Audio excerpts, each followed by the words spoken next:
All right, we are on chapter 8 of Who Was Martin Luther King Jr. Today we're going to read I Have a Dream. All right. Birmingham proved to Black people all around the country what protesting could do. From North Carolina to Tennessee to Oklahoma, Black Americans marched and held sit-ins.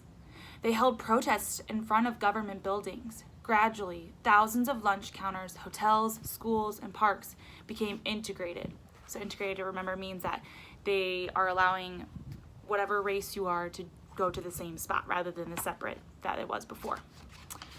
So integrated, good. Then on June 11th, 1963, President Kennedy asked Congress to pass a civil rights bill. Kennedy said, "I am asking the Congress to enact legislation giving all Americans the right to be served in facilities which are open to the public, hotels, restaurants, theaters, retail stores, and similar establishments. This seems to be an elementary right." So what he's saying is that he believes that this is a right for all people, that they should be able to go wherever they want. On August 28th, 1963, Martin and other Black leaders led a march to Washington, D.C. They wanted to show Congress how many people supported the Civil Rights Bill. More than 250,000 Americans from all over the United States. Many rode in cars and buses, others flew in airplanes. Some walked, some roller skated. Most of the marches were Black, but there were also thousands of white people. They too felt that the laws of segregation were unjust. The people marched towards the Lincoln Memorial, singing along the way. Many leaders spoke that day, but Martin was unforgettable. Martin had written a speech, but he did not read it. Once he faced the crowd, he remembered a speech he'd given a few months before. In that speech, he used the phrase, "I have a dream," over and over to express his hopes for the future. Martin wanted to use those same words again, so he put down his script and spoke. His dream was that one day on the red hills of Georgia, the sons of former slaves and the sons of former slave owners will be able to sit down together at a table of brotherhood. He had a dream that one day people would judge his 4 young children for who they were and not by the color of their skin. Martin's speech ended on a powerful note of hope. He believed that when the day came, everyone would join hands and sing the words of an old slave song, "Free at last, thank God Almighty, we are free at last." The march and Martin Luther King Jr.'s speech were carried on television stations. It was the first time millions of Americans heard Martin speak. His words inspired the crowd. His words inspired the nation. His words inspired the entire world. Because of this speech, Martin Luther King Jr. became the voice of the civil rights movement.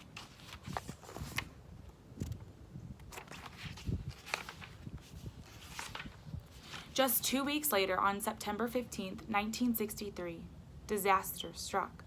A blast rocked the early morning silence of Birmingham, Alabama. A bomb went off in the 16th Street Baptist Church. 4 Black girls lay dead. They were Denise McNair, age 11, Carol Robertson, age 14, Cynthia Wesley, age 14, and Addie Mae Collins, age 14. People all around the country were shocked. Martin was filled with grief and bitterness. He contacted President Kennedy to say that he was going to Birmingham to make sure that there was no violent reaction by Blacks to the bombings. President Kennedy sent 25 FBI agents and bomb experts to investigate. Then, on November 22nd, 1963, disaster struck again. President John F. Kennedy was shot dead in Dallas, Texas. He was the 4th U.S. president to be killed while in office. The vice president, Lyndon B. Johnson, became president. 5 days after President Kennedy's death, President Johnson spoke to Congress. He asked them to pass the civil rights bill that Kennedy had wanted. This was the best way to honor President Kennedy's memory. Congress agreed. On July 2nd, 1964, almost 100 years after the country saw the end of slavery, President Johnson signed the Civil Rights Act, and standing next to President Johnson when he signed the bill was Martin Luther King Jr. So here's President Johnson and Martin Luther King Jr. signing the Civil Rights Bill. Major features of the Civil Rights Act of 1964. Anyone could register to vote. Literacy tests to see if voters, both Black and white, could read and write could still be given. Discrimination in hotels, motels, restaurants, and other public places was outlawed. The Attorney General could take segregated schools to court. Money would be taken away from any state programs that practiced discrimination. Companies with more than 15 employees could not discriminate against the workers. All right, and that's the end of chapter 8, but I did skip a little thing about the Gettysburg Address, so I'm going to read this now. So this is about Abraham Lincoln. Almost exactly 100 years before President Kennedy's speech to Congress about the Civil Rights Bill, President Abraham Lincoln delivered the Gettysburg Address. It, too, was about civil rights. It is still one of the most famous speeches in American history. On November 19th, 1863, President Lincoln spoke about freedom and democracy.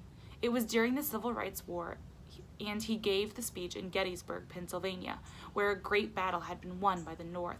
He said that 7 years ago, or 87 years earlier, the nation was formed with the idea that all men are created equal. He wanted a government of the people, by the people, and for the people. Yet, 100 years after the Gettysburg Address, Lincoln's dreams of equality were still not fully realized, right, until in 1964 when they signed the Civil Rights Act. All right, so that is chapter 8. We will read chapter 9 tomorrow. All right, guys, have a good day.